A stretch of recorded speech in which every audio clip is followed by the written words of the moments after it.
अमरावती लोकसभा मतदारसंघामध्ये काँग्रेस आणि महाविकास आघाडीचे उमेदवार बळवंत वानखडे यांनी भाजपच्या स्टार प्रचारक आणि फायर ब्रँड नेता नवनीत राणा यांचा पराभव केला। पराभवाचं अंतर फार जास्त नसलं तरी या पराभवानं संपूर्ण जिल्ह्यातलं राजीनामा सत्र या ठिकाणी सुरू आहे। एकंदरीतच भाजपनं कोणती स्ट्रॅटेजी वापरली, ते कुठे कमी पडले, काँग्रेसची स्ट्रॅटेजी कशा पद्धतीची होती, ज्या स्ट्रॅटेजीनं नवनीत राणासारख्या एका मोठ्या नेत्याचं या ठिकाणी त्यांना हार पत्करावी लागली, नेमकं या संपूर्ण विषयावर आपण पुढील काही मिनिटांत जाणून घेऊया। नमस्कार, मी धनंजय साबळे, मुंबई तकमध्ये आपलं स्वागत आहे। अमरावती लोकसभा मतदारसंघामध्ये पहिल्यांदाच भाजपचं चिन्ह EVM मशीनवर आलं। त्यासोबतच 28 वर्षानंतर पंजाचं सुद्धा चिन्ह या मतदारसंघामध्ये आल्यानं दोन्हीही जे काँग्रेस आणि भाजपचे जे वोटर्स आहेत त्यांच्यामध्ये आनंदाची लहर जरी असली तरी या ठिकाणी काँग्रेसच्या वतीनं नवनीत राणा यांचा पराभव केला, त्यामुळे कुठंतरी भाजपच्या वोटर्समध्ये नाराजी या ठिकाणी जरूर दिसली।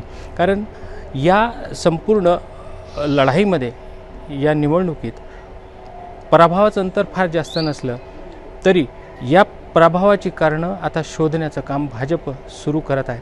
नेमकं काँग्रेसनं या कशा पद्धतीनं ही निवडणूक लढवली त्याचं पहिले आपण जाणून घेऊ। जवळपास 2 वर्षा अगोदरपासूनच काँग्रेसने आपला उमेदवार जवळपास निश्चित केला होता, कारण हा मतदारसंघ एक रिझर्व्ह मतदारसंघ होता। कारण या मतदारसंघामध्ये काँग्रेसने आपला उमेदवार कोण असेल या मोठ्या नेत्यांपासून तर स्थानिक नेत्यांपर्यंत एकमत या ठिकाणी काँग्रेसच्या गटामध्ये दिसलं। तर दुसरीकडे हा मतदारसंघ पहिले शिवसेनेचा होता, म्हणजे या ठिकाणी महाविकास आघाडीला समन्वय साधून या ठिकाणी काँग्रेसने कुठेतरी हा गड आपल्याकडे पुन्हा यावा यासाठी त्यांनी प्रयत्न केले आणि त्या प्रयत्नांना त्या ठिकाणी त्यांना यश आलं आणि शेवटी हा मतदारसंघ जो आहे तो काँग्रेसला सोडण्यात आलेला आहे।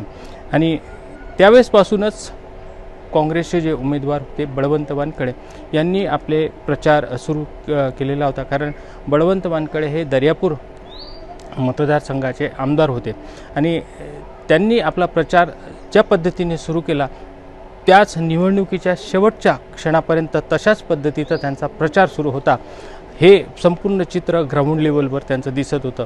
तर दुसरीकडे नवनीत राणा ह्या अपक्ष म्हणून निवडून आल्या होत्या। मागच्या वेळेस त्यांनी काँग्रेस राष्ट्रवादीची साथ घेऊन या ठिकाणी त्या निवडून आल्या होत्या आणि त्याचं निवडून येण्याचं अंतरही फार जास्त नव्हतं, जवळपास 36,000 समथिंग या ठिकाणी त्यांचं निवडून येण्याचं अंतर होतं। पण मध्यंतरीच त्यांनी जो आहे या विचारांना तिरांजली देत हिंदुत्वाच्या विचाराकडे त्या आल्या आणि नरेंद्र मोदींना सपोर्ट करू लागल्या।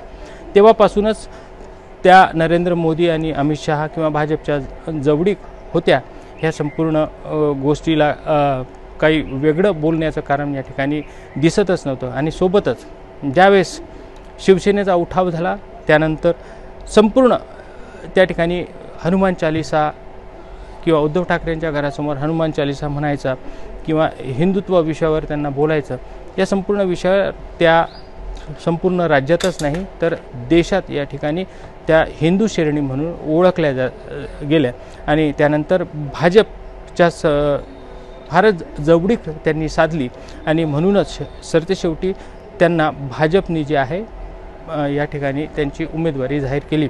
पण त्या अगोदर त्यांच्या जाती प्रमाणपत्राचं जो प्रॉब्लेम क्रिएट होता तो सुद्धा या ठिकाणी निकालात काढण्यात आला। सुप्रीम कोर्टाने त्या विषयावरही निर्णय देत त्यांचं जे जाती प्रमाणपत्र आहे ते सत्य ठरवण्यात आलं आणि नंतरच भाजपने जे आहे त्यांना उमेदवारी जाहीर केली। पण 2 वर्षापासून बळवंत वानखडे यांची उमेदवारी जवळपास निश्चित असल्यासारखाच त्यांचा प्रचार पूर्ण जिल्ह्याभर सुरू होता।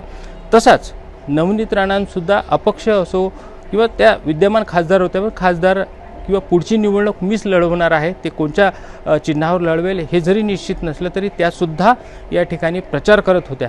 पण त्यांच्या मनामध्ये कुठेतरी द्विध्वा परिस्थिती या ठिकाणी होती की नेमकं भाजप काय करतं, कारण याच द्विध्वा परिस्थितीत कुठेतरी प्रचारात त्या कमी पडल्या असल्याचं या ठिकाणी बोलल्या जात आहे। तर दुसरीकडे या ठिकाणी दोन्ही जर उमेदवारांचा विचार केला तर या दोन्ही उमेदवारांना 5 लाखाच्या जवळपास मतं या ठिकाणी मिळालेले आहेत। बळवंत वानखेडेंना मिळालेले आहेत 5,26,271, तर नवनीत राणा यांना मिळालेले आहेत 5,06,540 आणि यांच्या दोन्ही मतांच्यामध्ये जो अंतर आहे ते फक्त 19,731 मतं यांनी ते बळवंत वानखेडे निवडून आले।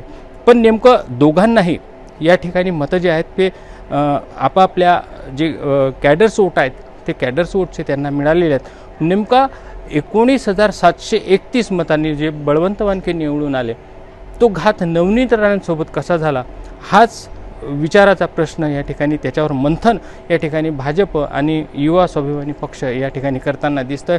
कारण युवा स्वाभिमानी पक्ष हा जो आहे तो NDAमध्ये आहे, तो भाजपला सपोर्टेड आहे आणि भाजपमध्ये प्रवेश करून नवनीत राणे यांनी ही निवडणूक लढवली होती। नेमकं शहरात, अमरावती शहरातच मोठा घात या ठिकाणी झालेला आहे, ज्या ठिकाणी नवनीत राणाला पिछाड करावी लागली आणि जवळपास 40,000च्या वर मताधिक्य जे आहे ते बळवंत वानखेडेला या ठिकाणी मिळालं आणि तिथूनच या बळवंत वानखेडे यांचा लीड सुरू झाला आणि शेवटी ते 19,731 मतांनी निवडून आले। या निवडून आल्यानंतर भाजपा उमेदवार जे आहेत त्या कुठेतरी आपण कमी पडलो। का कमी पडलो? कारण मेळघाटातही पाहिजे त्या प्रमाणात त्यांना या ठिकाणी मताधिक्य दिसलं नाही। तर दुसरीकडे त्यांच्याच महायुतीचे सहकारी जे असले बच्चू कडू यांच्या पार्टीचे उमेदवार आणि त्यांनी त्या उमेदवाराला उबाटा शिवसेनेतून आयात करून आपल्या प्रहारचा उमेदवार केला।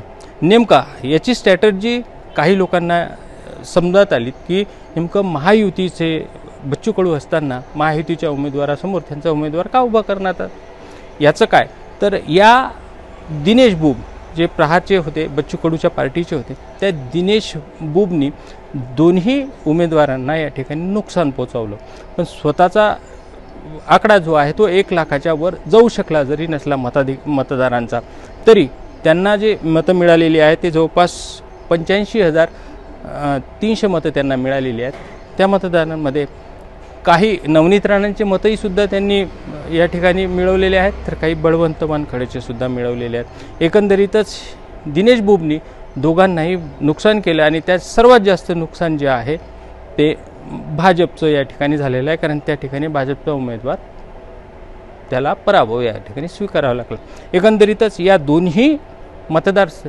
दोन्ही उमेदवारांमध्ये जी लढत झाली ती फार काट्याची लढत होती, कारण फार जास्त मतांनी या ठिकाणी बळवंत वानखेडे जास्त पुढे जरी नसले ते नवनीत राणा ह्या फार कमी मतांनी सुद्धा त्यांचा पाठलाग करतच होत्या।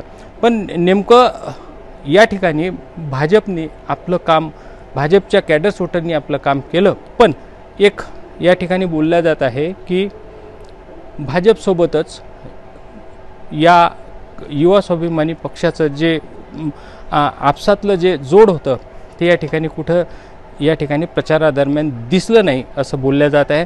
कारण की नवनीत राणा ह्या युवा स्वाभिमानी पक्षाच्या पहिले होत्या, त्यानंतर भाजपमध्ये आल्या, पण ज्या पद्धतीनं मागच्या वेळेस त्यांनी जी निवडणूक लढवली की आपला पक्ष आणि आपणच, या पद्धतीनंच या निवडणुकीत सुद्धा त्या ठिकाणी त्या चालत गेल्या। भाजपचे काही ध्येय धोरणं असतात, त्या ध्येय धोरणाला कुठेतरी त्या तिरंजली देताना या ठिकाणी दिसल्या आणि म्हणूनच या ठिकाणी कुठेतरी भाजपचा जो सायलेंट वोटर आहे तो या ठिकाणी नाराज झाल्याचं असं बोललं जात आहे। आणि दुसरी महत्त्वाची ही गोष्ट आहे की युवा स्वाभिमानी पक्ष आणि भाजपमध्ये जे गठबंधन पहिल्यासारखं होतं किंवा जे दोघांमधलं जे मेलमिलाप होता तो पाहिजे त्या प्रमाणात या ठिकाणी दिसून आला नाही। तर दुसरीकडे राणा दाम्पत्य आणि राणांची पार्टी याला काही विरोध करणारे जे मतदार आहेत आणि भाजपला ऐन वेळेवर बाहेरून आलेला उमेदवार लादण्यासारखं जे काम या ठिकाणी झालं, म्हणजे भाजपमधला हा वोटर आणि स्थानिक वोटर की ज्या ठिकाणी संपूर्ण या नवनीत राणांना जो विरोध आहे त्यांच्या ज्या पद्धतीने काम करायची स्टाईल होती, ती स्टाईल काही मतदारांना पटली नसावी. तोच मतदार जो आहे जवळपास 15 ते 20 हजाराचा मतदार तो या ठिकाणी त्यांच्या विरोधात नाराज राहिला आणि त्याच मतदारांनी हा घात केला असं म्हणावं लागेल. नेमका हा व्हिडिओ तुम्हाला कसा वाटला हे आम्हाला बिलकुल कळवा. नमस्कार.